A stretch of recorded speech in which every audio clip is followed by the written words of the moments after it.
Good morning, guys, and good afternoon. Hey, we are halfway through the week already. I hope everyone is doing well. Welcome, guys. Good to see you. Before I jump right in and kind of give my thoughts on why the last man, let me say hello to everybody. So we've got Mark the Infinitely Tired and Chris Persia, the Bash Brothers. Hello, gentlemen. We have got Arwen Avalon. Hello, lovely. Archer Colin, good afternoon. Good to see you. Lord Thoth, hello, love. Keely Chow, Roll Tide. Mobile Recluse, good to see you. Wendology, hello, sweetheart. That was a great show you had earlier. Well done.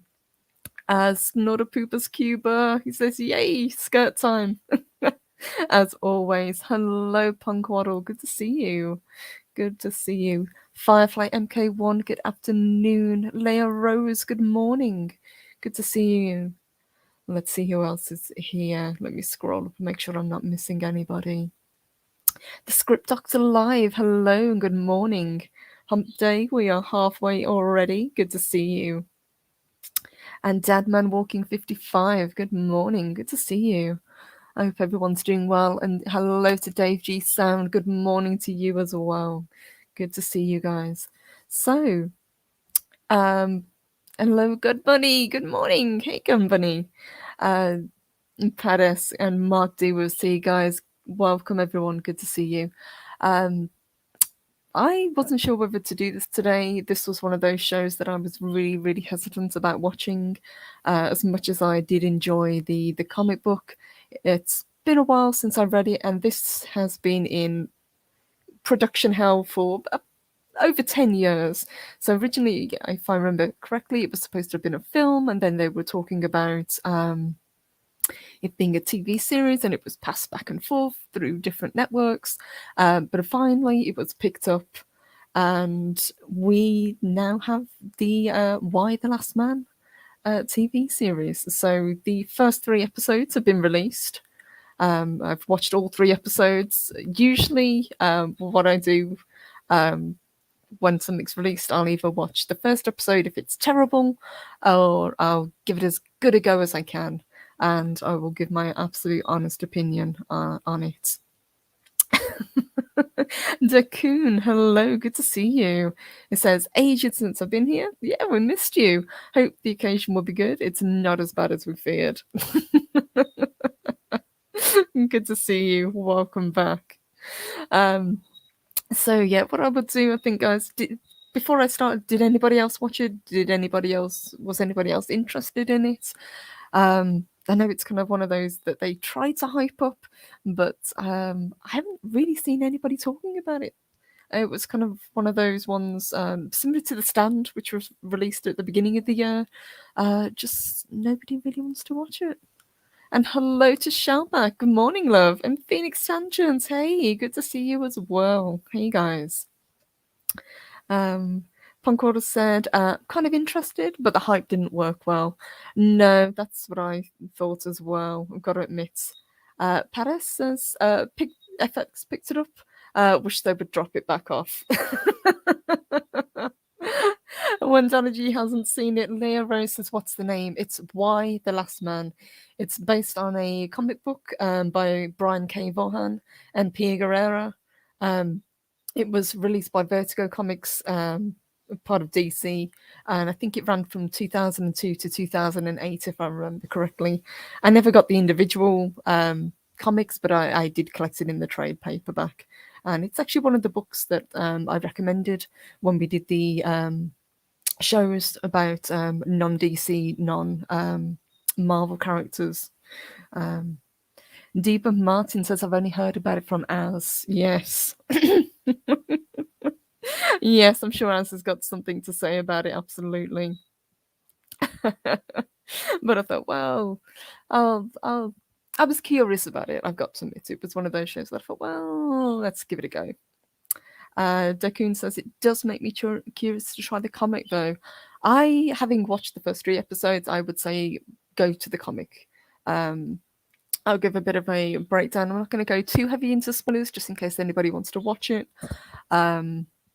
But I will definitely give you my opinion on it since I've watched all 3 episodes. Oops. skipped on me. Mark D with Seed said, I didn't know this show was out too. Yeah, it premiered Monday, if I remember correctly, but it came pretty much without fanfare. It didn't really trend on Twitter. I sort of ran across it, else I wouldn't have known it was out either. And yeah, only the first 3 episodes are available at the moment. So let me kind of jump into it. So as I said, it is based on a quite famous comic book. It's one that's won a lot of awards. The series won 3 Eisner Awards, and it was picked up by FX on Hulu, and I think it's got 13 episodes if I remember correctly. So let's kind of jump into that. So again, as I say, it is a post-apocalyptic story. Now, this isn't the first time we've had it, and this, given what we've gone through in the last 18 months, it seems the same with The Stand. It's a really odd choice to be pushing these kind of post-apocalyptic dystopian stories on people, and I think that's one of the reasons why it hasn't trended, because the last thing that people want at the moment is to be reminded about this.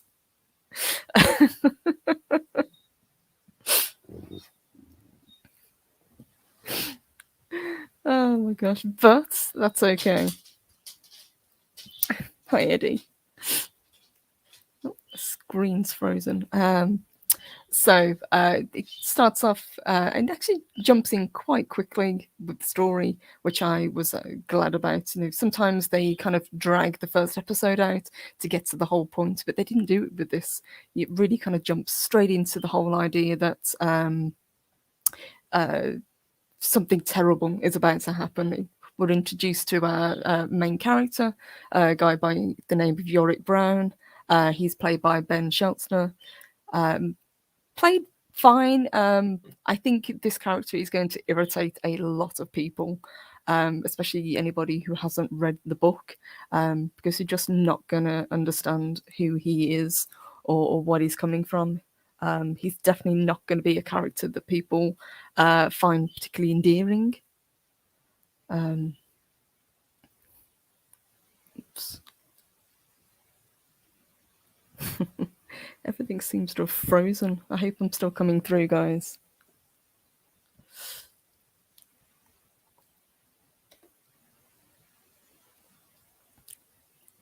But he is a character that's kind of very, very lazy. He's very unambitious. Basically, he is the son of a very prominent politician, and he's a bit of a deadbeat character.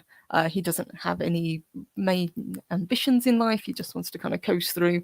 And what he is a aspiring escape artist. That's what he loves. He loves magic tricks, and that's what he wants to do with his life. He has a pet capuchin monkey. As a pet as well, which is kind of weird. Who's called Ampersand. I don't know why they called him Ampersand, but that's the name that they went through. And he says it's a support animal. So I'm guessing he means like an emotional support animal. But he just keeps it in this very small crate in his apartment. So he doesn't particularly look after this poor monkey. And the only other thing in his life that gives him any meaning is his girlfriend, Beth.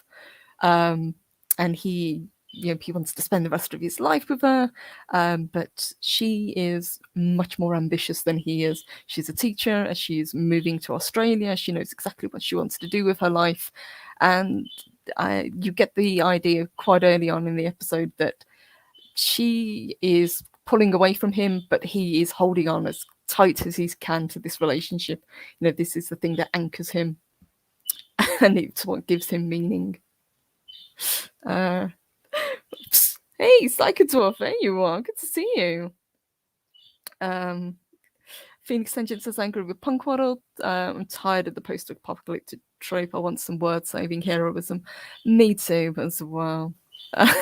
Mark says, I want a pet capuchin monkey. I'll name him Mike.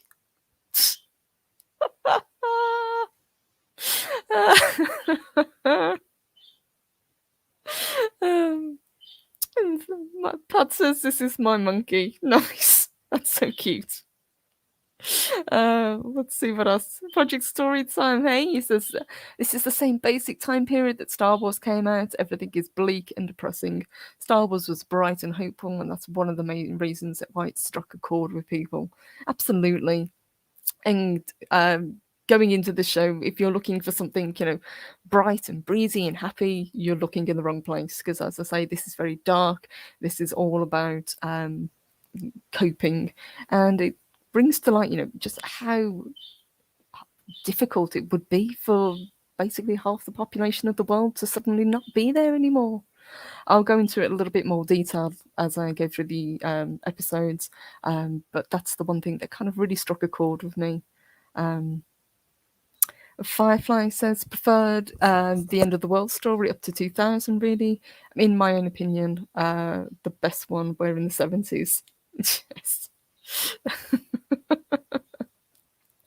And Finny Changent says, by the way, if women were so strong and superior, why is the world such a mess? Where are the construction women to clean up the cities of the mess that was made by when the men died?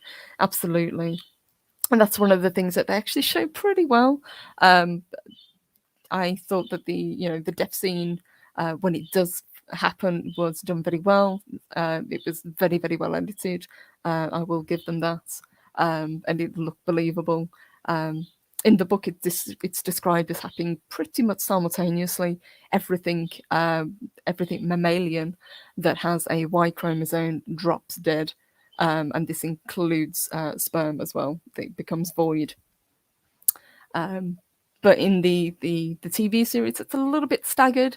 So you see, as the first episode goes on, you'll see like a rat that's died, or a dog that was really, really sad. And it just kind of builds up, so it just gives this kind of suspense that something terrible is about to happen, but unless you've read the book, you don't know what's coming. And then all of a sudden it hits you within the last 10 minutes of the first episode. Then basically all hell breaks loose. Archie Collins says, sorry, missed the start of the stream. Is it actually started showing them? It has, yep. It premiered on Monday, and we have 3 episodes if you want to find them.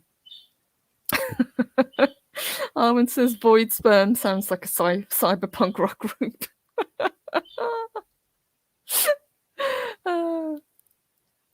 And Funkworld says, I'd say the show The Last Man on Earth was the last fun post-apocalyptic show we've had. Absolutely.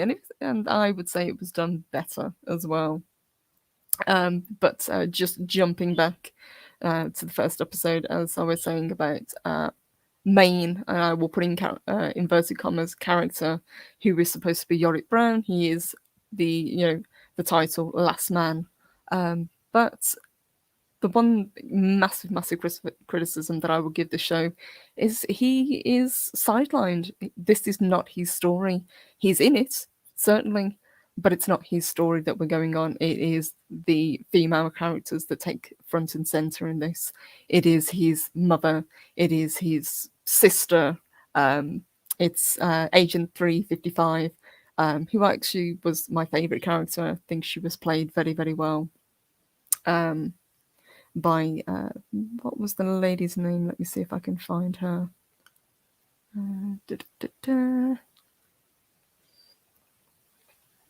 Ashley Romans, that's it. So Ashley Romans played actually a really great character. I was surprised how much I liked her.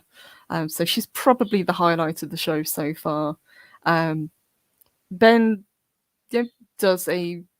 does what he needs to with the character, but as I say, nobody is going to like Yorick Brown because he is such a loser, basically. He's very, very whiny, he's very, very selfish, he makes a lot of really bad decisions, and he's just not somebody that anyone can really attach themselves to. This isn't a character that you would want to be the last man on Earth, as it were. That's something that comes up in episode 3 as well. Project Storytime. So, but in the world with only women, there would be no war. Uh-huh. And Rab Marshall, hello. So is it worth watching, yes or no? Well, I will let you know at the end of the show. I've still got a little while to go yet. I'm going to give you my points of view first. Pat says, isn't there still gallons of frozen sperms in storage still? There is, but as it goes, everything with a Y chromosome is void. So that includes any sperm. And that does actually come up in one of the episodes as well. What they want to do is try to get the generators back online because they're running on borrowed time at the moment.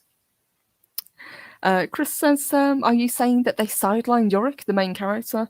Why does that sound familiar?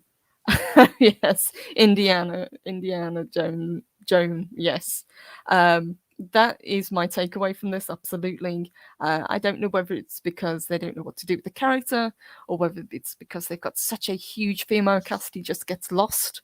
But he's a side character. He just kind of pops up here and there throughout the episodes, whereas it's his story that you're supposed to be going on. Anybody who has actually read the book will know his main motivation. He's not particularly bothered about saving the world. He's not really bothered about being the last man. The only thing he wants, and his personal mission, is he wants to find his girlfriend. That is the only thing he's after. And Psycho Dwarf, thank you, honey. Since I say $5 super chat, thank you so much. It says, I've been really enjoying Doom Patrol. Shockwave thinks the farther from the top brass a show is, the better it's written. I would agree with that, absolutely.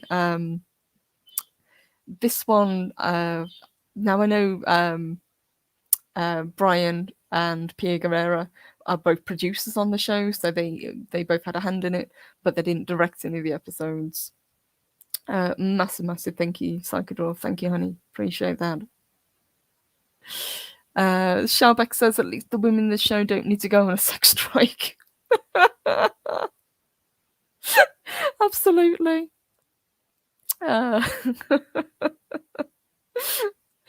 Oh my gosh, you guys are crazy. So where did we get to? Basically all the male population drops dead at the end of the first episode. Not really surprised. That's how it gets going.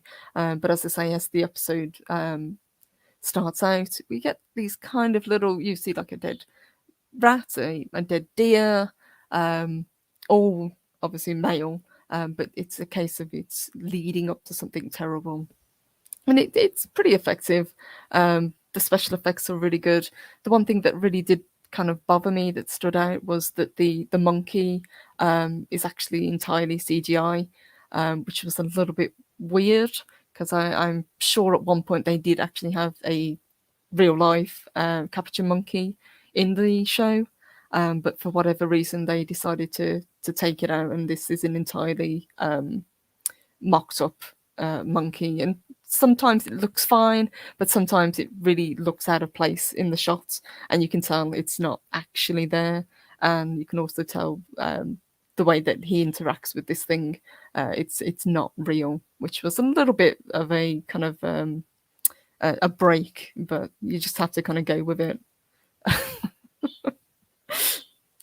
Psychodor says, I'm picturing aircrafts falling from the sky, pilots, all of that happens. Absolutely, yeah. And they do a really good job of showing the kind of destruction that happens really, really fast. Car crashes, buildings going up in flames, absolutely, helicopters crashing, planes crashing, all of that, and it all happens simultaneously. The last few moments of the first episode are probably the strongest in the series, where you just have this world-shattering event happen, and the characters the female characters, minus Yorick obviously, are desperately trying to figure out what the hell is going on. Why are the men dropping dead so rapidly and so violently? And hello, good morning, good to see you. We've got the Rookie Critic. Hello, Rookie, says monkeys tend to go bananas. Yes. That's probably one of the reasons that they replaced the monkey with the CGI. But as I say, I would have liked to have seen a real monkey. Fireplace says, why couldn't they get a man dressed as a monkey? Cheaper, I think. Possible. That could have happened as well. But I think, if I remember correctly, this monkey was made by Industrial Light and Magic.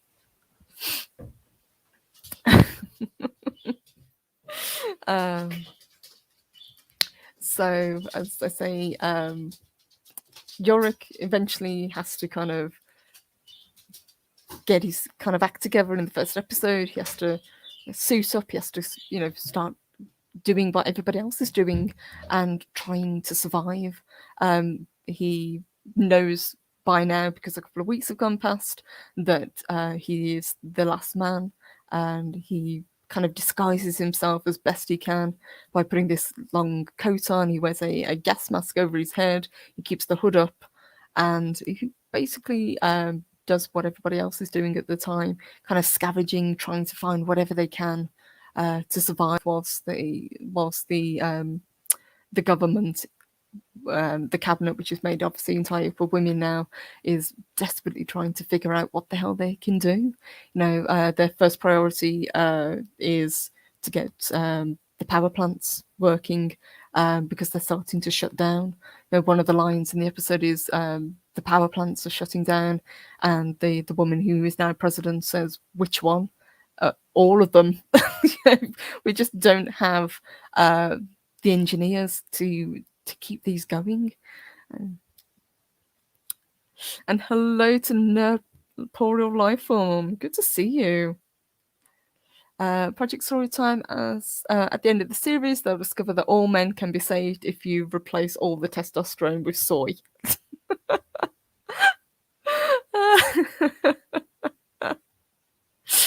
And Psycho Dwarf, thank you, honey. He sends a $5 super chat. So thank you so much.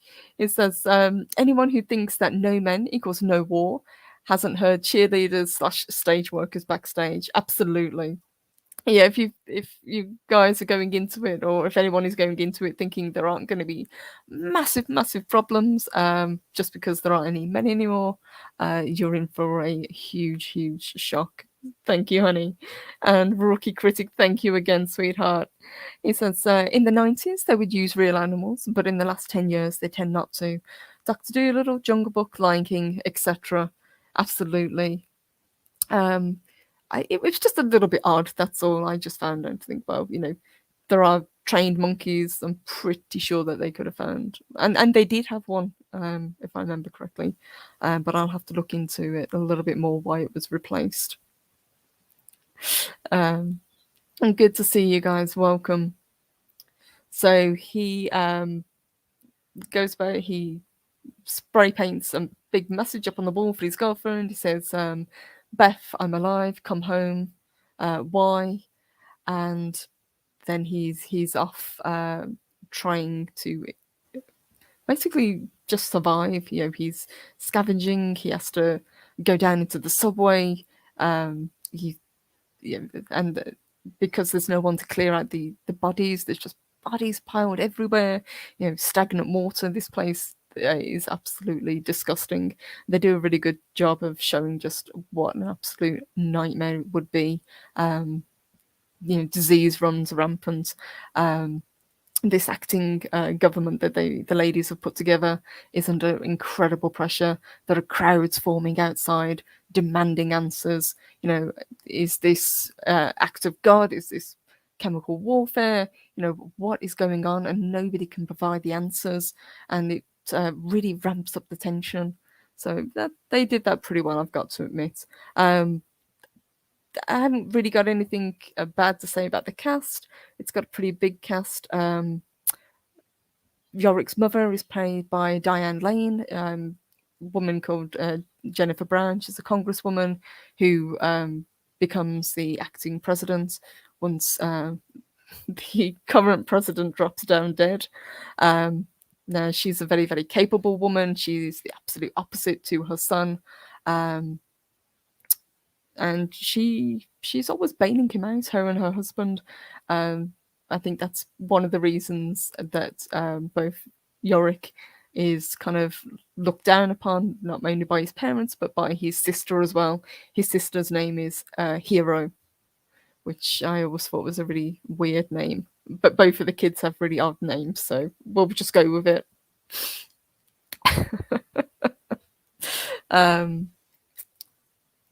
So where did we get to? Let's have a look. Yeah, Hero looks down on her brother as well. Yorick's constantly kind of asking people for money. He needs people to pay his bills for him. He's basically just somebody who never really grew up and just likes to kind of coast through life. And that's kind of like it was in the book, but once you see it on screen, it really, really kind of hits home. And I think a lot of people are going to find him incredibly irritating character. I didn't find him endearing at all. I'm guessing that's kind of what you're supposed to. You're not really meant to root for him because he is basically the last person that you would want to be the final guy.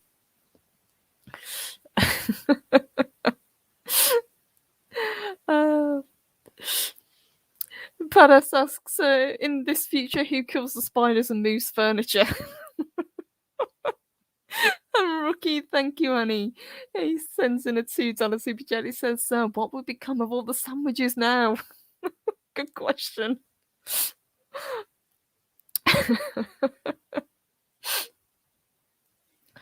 Cycle Draw says, cleanup going to require flame units. Well, that's just it. They don't clear it up. They don't clear away the dead. That's one of the problems. One, nobody wants to do the job, and two, they kind of say what we want to do is focus on the living, but that really isn't the best way to do it because, like I say, disease is now running rampant. Everything is shutting down. There's no power anywhere. People are starting to run out of food. There's no fresh water.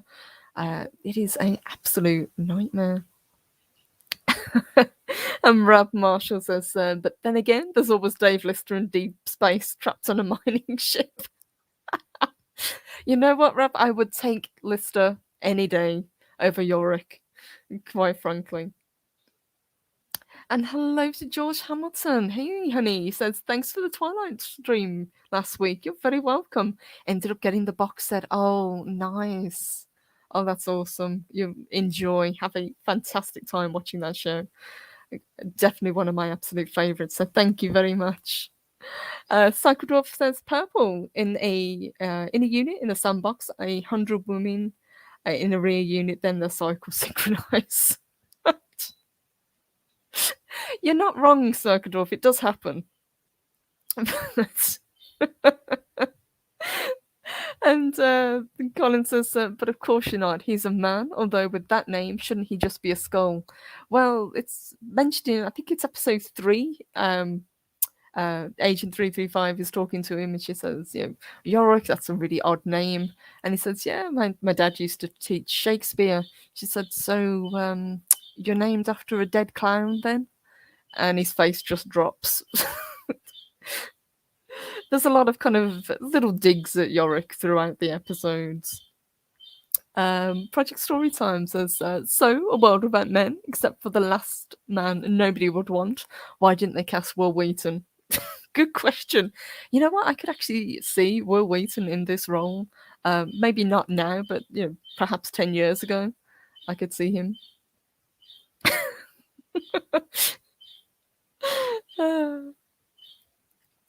So let's have a look. As I said, episode 1, we're introduced to the very enigmatic but very, very capable Agent 355, played by Ashley Romans. Now, this is a character I wasn't sure if I was going to kind of warm up to, but I actually really liked her. She's very well played. She's very capable character. She's definitely a very strong character. Very stoic. She does what she needs to do, and she gets the job done. So I was surprised. I actually really liked her. I've got to admit. And she's probably the most likable character throughout the 3 episodes that I've seen. She's definitely the most consistent. She's somebody that you can actually get invested in as a character. You actually want to know more about her. You want to know her story. I'd like to know more about her backstory now that she's been introduced. Hello, Jim the Viking. Good to see you. He says, salutations, you awesome lot. Hope you're having a blast this great evening. He says, yes, I'm trying to psych myself up to be more chipper. Oh, honey, I hope you're having a good midweek as well. Shalbeck says, I like Will Wheaton on Dark Matter, though that's because his character is an asshole. And if Wesley and I were the last people on Earth, goodbye humanity. It's been good to know you. Agreed. Yeah, not a fan of Will Wheaton, I've got to admit, bless him. Punkwater says, I feel that since Mexican Iron Man isn't here, I need to make a comment about wanting to know about a backstory too. I see what you did there.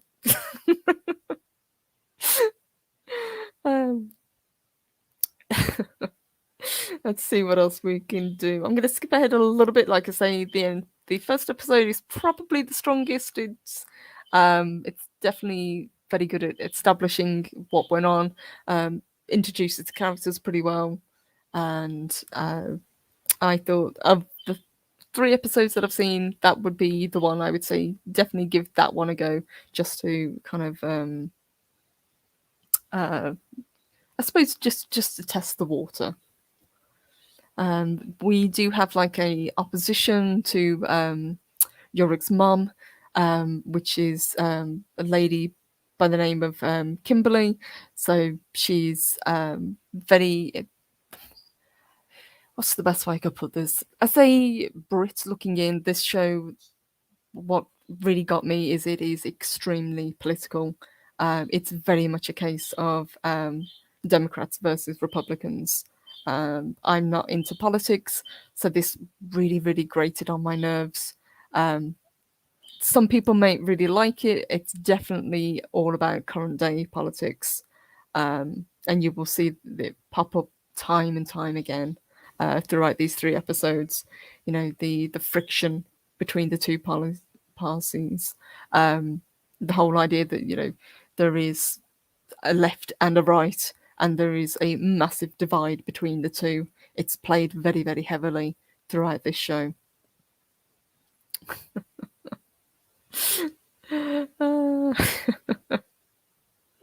Let's see what else you guys are saying. Let me scroll down.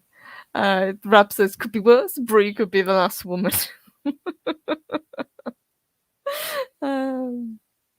And Leah Rose says, must be dramatically concerned what the cause of the men and virus. That I don't know whether it will be touched on in the series. It's even in the book, it's left very open-ended as to what causes this thing. Some people say it's a virus, some people say it's a curse. It's not so much what causes it, more about how it's dealt with. That's the more important aspect of the story. Mark says, last man on planet, and your only goal is to be a whiner with a pet monkey. This guy needs to get his priorities straight. He really does, and that's the issue with this character. If you're looking for a heroic male character, you're not going to find him in Yorick Brown. Now, this was the case with the book as well, but as I said earlier, it really, really highlights it in this show. I wish I could say he was a great character, somebody that you actually cared about, but because 1, he's sidelined, and 2, he is so unlikable, I didn't really care when he was on screen, and I didn't miss him when he was off screen. That's really not a great way to look at your quote last man.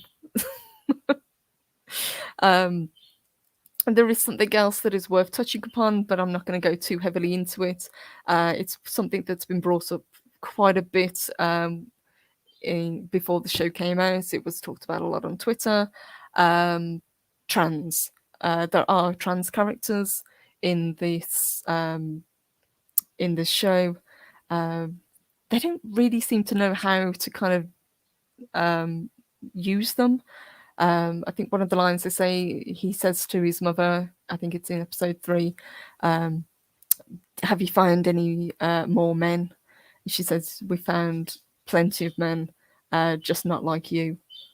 So they don't know what to do with these characters. They really want to have kind of LGBT characters and trans characters and give them good representation, but I think they're going to fail with that, unfortunately. Punk Order said maybe he has a character arc, or maybe they just don't like because men. They just don't like men because they used to be one. Like Mrs. Doubtfire. It's hard to say, to be honest. A lot of this is kind of based on the book, but I think anyone who's read the book will see the way it differentiates quite quickly. It veers off. It hits points, as the episodes go along. So the bits that you expect to see, the disaster, the coming together, the journey that Yorick goes on, they all kind of hit it, but in a very, very roundabout way. And the main characters are, because it is such a huge female cast, are the women. Let's see what else we've got. So, my takeaway from the first episode, it really tried hard to kind of bring current day politics into this. They've tried to make it for a modern audience, which I think is a bad idea because this isn't going to age well. The cast played the roles fine. I think, as I say, Agent 355 was probably the best character in there. She's definitely the most interesting. She's the most endearing character. She's the one that I want to know more about now. CGI monkey could have done without. Very, very weird. And the one thing that they did do very well for the first episode was the catastrophe. It was very, very well portrayed. It was moving, and it's quite shocking and visceral. So I will say that was probably the best of the 3 episodes, definitely. For me, it kind of went downhill after that. So that was the first episode. The day before, episode 2, is Would the World Be Kind? So this picks up a little while after, women are trying to come together. They're trying to work out how they're going to get society back together. And that's the one thing that kind of bothered me. It's because there's so much politics in this show. There's nothing personal. We don't really spend any time with them. We don't really see how they grieve. We don't see them as people. And that's something that I would have liked to have seen more of. I would have liked to have seen them, grieving for the men in their lives that they've lost, for their husbands, boyfriends, sons, co-workers, just to take a step back for a moment and just think how many people you would have lost. I'm going to put it out there to you ladies. Think how many guys in your lives you have, and all of a sudden they're not there anymore. And I'm not just talking, guys that I'm talking, pets as well. Anything male, mammalian, is no longer there. I think we could have really done with a little bit of a step back and just to kind of highlight that a little bit. I think would have worked so much better. And Paris says, wait, all the male animals die too. Everything mammalian with a Y chromosome drops down dead, except for Yorick and Ampersand, the monkey. Yes, so dogs, cats, horses, rats, everything is gone. Oops, it skipped on me. Let me get that comment. So Chris says they should have had a real monkey so that it fling its excrement at Eliza Clark for injecting so much personal politics.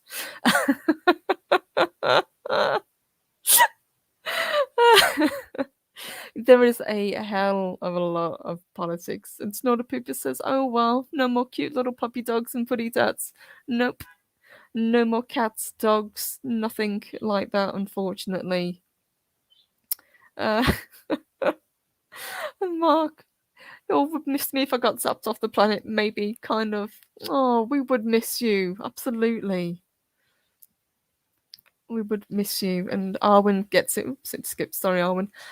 It would be devastating to lose them, and then geez, we'd be stuck with each other, a bunch of women. Yep, exactly. And I think, as somebody pointed out earlier, if you think that it would be smooth sailing getting a group of women together, you've obviously never been in a room with a group of women at one time. But for me, that's one of the big things that was missing. Now, whether it gets picked up later on in the series, I don't know. But I think because it was so early on, that's something that I would have really loved to have seen. Just for them to take just maybe 5-10 minutes of the episode and just to focus on the personal grief and loss of these characters. It's touched upon, there's memorials, people talk about who they've lost. But it's more about, okay, we've got to move forward rather than look back. But if you think about it, it would be absolutely devastating, and a lot of people would not want to continue. Paris says, if everyone in one sex dies, even just the mammals, there's no coming back. The ecosystem would collapse. Yep, that's exactly the issue that they have. And that's something that they're slowly realizing. In the later episodes, they're talking about geneticists, and one of the characters that gets introduced quite later on, who I think should have been in episode 1, she's actually introduced in episode 3, but we don't get to meet her yet, is Dr. Mann, who is a very prominent geneticist. And hello to Mexican Iron Man. Thank you, honey. You sent us a $3 super sticker. Thank you so much. Let me just see what this is.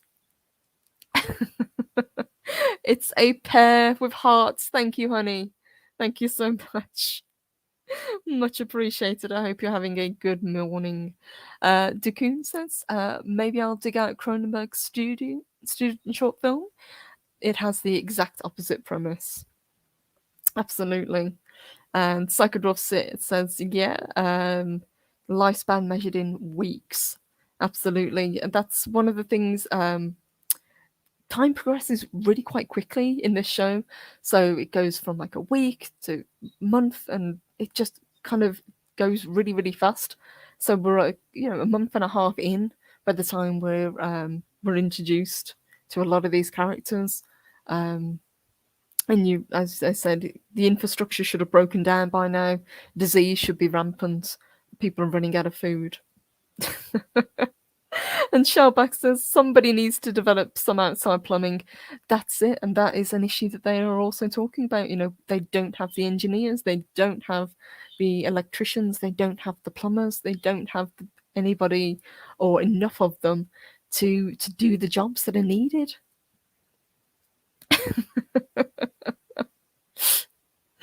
Oh my gosh.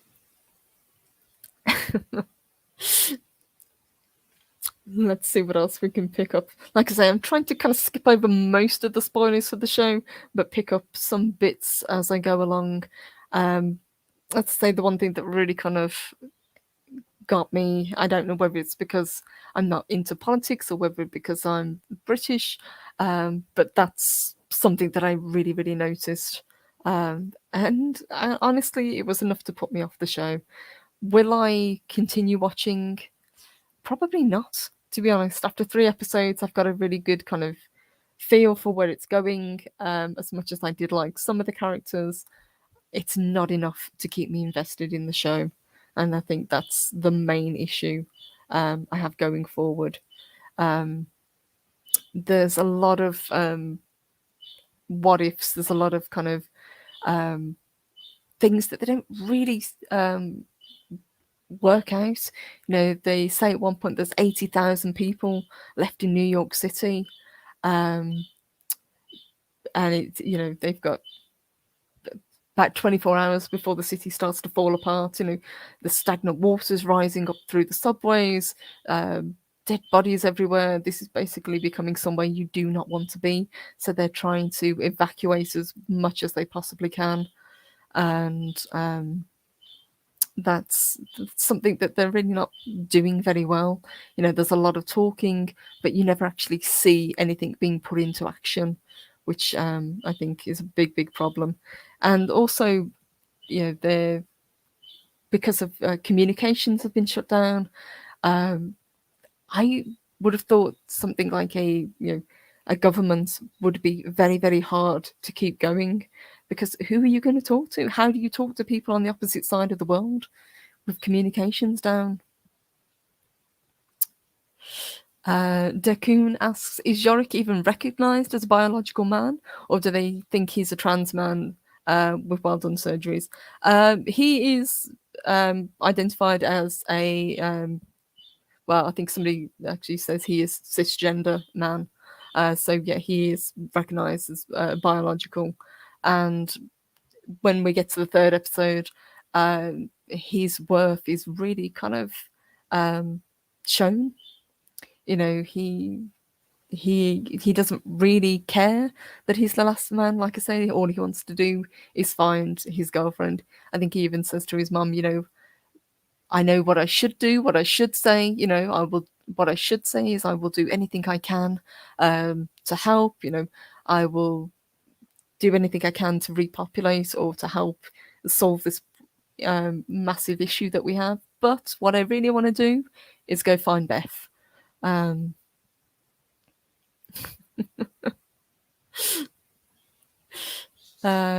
Psychodwarf says, Purple Valkyrie, government all becomes local. That's what I would have thought, to be honest. It would have been, there wouldn't be a case of, oh, we've got to have a new president. It would be small groups coming together. Each town would have their own, like you say, little pocket. And it would be a case of everyone for themselves. But they're really pushing this whole idea of, we've got to have a female president, we've got to have a female cabinet now. And it's this whole idea of trying to show that, yes, women can work together and we can solve these problems. But they're not doing very well, at least not by episode 3. Chris Persia says only 80,000 people. Those figures sound wrong. 60% of all people in the US are women. That's the figure that they give. That's how many they say are left within the city. They are desperately trying to evacuate before it becomes basically somebody that is inhospitable. They're blanketing leaflets and flyers, telling anyone who's left to get out of the city.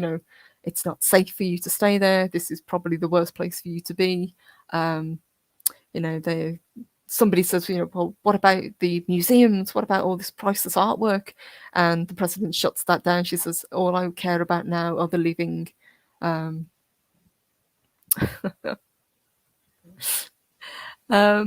Colin says, given that everybody apparently has to see themselves represented on screen, I take it there won't be complaining about no male viewers.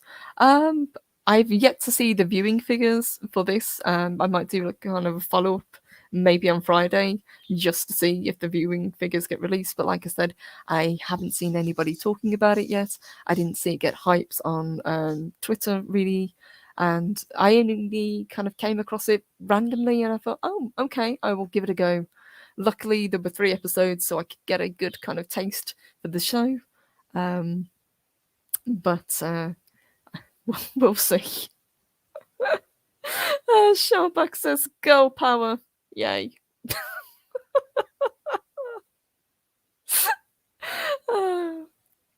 And Mark says, I'm down for repopulating. Just make sure plenty of water, a bunch of steaks, and Barry White playing in the background.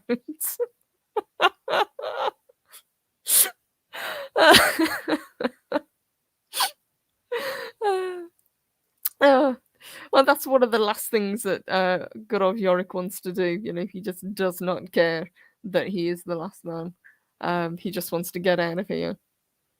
If the first couple of episodes focus a little bit on his sister, she's actually the person that the Congresswoman, now president, is looking for, because obviously she thinks her son's dead, and she is so surprised. when he's found. And this causes massive problems, because one, it's, what are the odds that the only male survivor that has been found is the son of the now acting president? People are already screaming conspiracy theory, so he has to be hidden, basically. Nobody can know about him, and he's so incompetent. He actually he accidentally lets the monkey out, and he then goes chasing after it, and he gets seen. So this other woman, who is kind of in opposition to his mother, she sees him, and they have to kind of play it off like she's a little bit unhinged, a little bit crazy, and that, she's just seeing things. She didn't really see a guy out in the corridor, but yeah, the secret is already out. People are already getting suspicious about what was found. There's already rumors floating about that this man has been found. So Yorick is not only incompetent, he's also a liability. Oh my gosh. Psychodor says to Colin, power line workers, backhoe operators, sewage line maintenance, exterminators, the list goes on, absolutely. And all of these positions they are desperately trying to fill, but they just do not have the capacity to do it. And that's the issue with this show. They did it kind of with the Stand as well, but with the Stand it was just a random virus. But this show really kind of hits home how skewed the workforce is between male and women. Now there are plenty of women that do desk jobs, as seen. There's with the Congress, there's women within the armed forces, but it is it's the dirty jobs that they really need doing. It's power plant operators that they don't have, and they're desperately casting about, trying to find anybody who knows what they're doing. They do finally find a woman, and they have to kind of talk her into doing the job because she is so grief-stricken about losing her sons that she's ready to give up. She doesn't want to continue in a world without her loved ones. Paris says everybody should do themselves a favour and watch the best show out right now, Reservation Dogs, which is also on FX. It's awesome and not really woke, and can naffle it itself too. Awesome. I will give that a go. And hello to Katina Martin. Hello, sweetheart. She says, just wanted to stop by and say hello to everyone. Hello to you too. I hope you're having a good day. So, guys, I'm guessing what you want to say. And Lord Throff kind of says, yeah, gonna skip this series. Why? Because I can. You're probably gonna wonder, can I recommend it? If you're curious, I would say watch the first episode. I did. I watched the first 3 episodes, which are the only ones that have been released. Am I going to continue it? Probably not. If I remember correctly, there's 13 episodes in this series. Whether or not there will be a second series, I highly doubt. I think they're going to try and cram it all into one. It was an interesting idea. I don't think it really played out. I think the timing is terrible. I can see why now it was stuck in production hell for so long. It was such an ambitious project to do. I think it works very, very well on the page. I would always recommend the book to anybody who hasn't read it. But I think they've injected too much modern day politics into the show. And as I said in the beginning, main character, the character whose journey you're supposed to be following, is such a massive loser. You just do not care about him. You don't care about him when he's on screen, and you don't miss him when he's off screen. And that's a really, really terrible thing to see. And Colin says, from the sound of it, I won't see it myself. It's represented on screen, so no thank you. Indeed, yeah. He's not a character that you can get behind. He's not a hero in any sense of the word. And he wasn't in the book, but at least he had some sort of endearment to him. He had a motivation, even if it was a very selfish one, to try and find his girlfriend. In this series, he doesn't really have anything. You know, he's very, very childish. He's very happy just to kind of sit back and let life go by and kind of coast until this happens. And it doesn't serve as a wake up call to him. You think, you know, being the last man on Earth, and he knows that he is, you know, the last man. It would kind of motivate him, or at least wake him up and give him some sense of responsibility. But in the 3 episodes that I've seen so far, this has not been the case. You know, he just doesn't want to get involved in anything. Katina says, yeah, watched the first episode last night, a little bit of the second. If the man in the show was not such a loser, mama's boy, it might be all right. Absolutely agree. He really, really is. And I can't really fault the actor because that's the way he was, you know, that's the way he's meant to portray it, but he doesn't bring anything to the screen. And you can't really root for him. Chris Persia says, I'm sure Yorick's sister will save humanity by the end of the last episode. I mean, her name is Hero. Indeed, yeah. And Hero's not a particularly great character either, but she is at least more interesting than her brother is. And that's pretty much the same with all of the female characters. You know, they're all given more depth, they're given more personality than poor Yorick, who we're supposed to be, you know, following the journey of. And because of the way this is set up, it is post-apocalyptic. You know, the way that they have portrayed this, you don't see any way of getting out of this. You know, disease, starvation, the breakdown in communication, the power plants shutting down. There is just nothing that they can salvage from this. And Dakun, thank you, honey. Sends us a €5 super chat. Thank you. Says, thanks for confirming that I can save those 10 hours of my life, and for the comic recommendation. You're welcome, honey. Like I said, guys, if you are curious, watch the first episode, see what you think. I am going to stop with 3. I'm not going to continue. I just don't think it's worth it. And time is, you know, short. Well, our time is very, very limited, and I'm not going to spend it watching a show that I'm not enjoying. Jim the Viking says, as last man on Earth, my priorities, regardless how hopeless, I'd secure fire, water, shelter first, then seek a way to move forward without things going ruthless dictator. Absolutely. Well said. But he is just seen as a commodity. He's seen as something that has to be either hidden, or at one point he nearly gets captured and traded.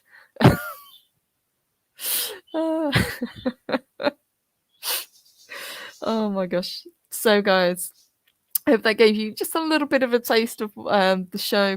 Like I say, give the first episode a go, see what you think. I am stopping at 3. Too much politics, too much suspension of belief, and not enough of our main character to want me to continue with the show, unfortunately. I can see where they were going with it. I just think it was too ambitious.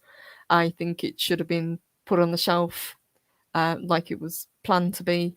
And I think that releasing it in 2021 again is just a really dumb idea. The last thing that people want to watch is a post-apocalyptic show where half the population dies. You know, we need something hopeful. We need something bright. That's what I'm craving at the moment. So that is what I'm going to go look for. And thank you, Dee Dee. Thank you so much. So, guys, I will be back later on this afternoon with the lovely Arwen for our first Pink and Purple in the Afternoon show. That will be on Arwen's channel in a few hours' time. Would love to see everybody there. Really looking forward to that. And other than that, I will be back on Friday. So, guys, have a fantastic day.